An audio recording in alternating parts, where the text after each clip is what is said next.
banyak amalan kita, pahala kita, dosa kita hisap masalah diri kita.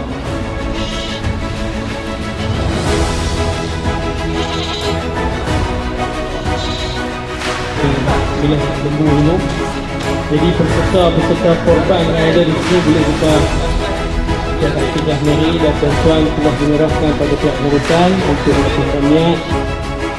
Assalamualaikum warahmatullahi wabarakatuh.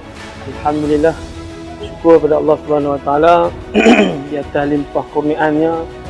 Alhamdulillah, Masjid Terapung Tanjung Bunga dapat menjayakan program ibadah kurban pada tahun ini iaitu 1447 Hijrah dengan seekor lembu dan 13 ekor kambing. Jadi alhamdulillah, pihak Masjid Terapung Tanjung Bunga mengucapkan jutaan terima kasih kepada sesiapa yang menjayakan program kita pada kali ini. InsyaAllah, mudah-mudahan Allah Subhanahu Wa Taala menerima amalan korban dan akikah pada tahun ini insyaAllah. Assalamualaikum warahmatullahi wabarakatuh.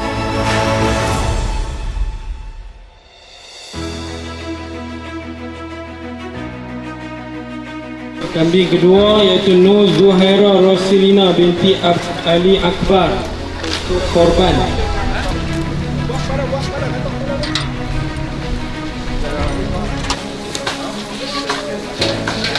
Ini masuk ke depan ni.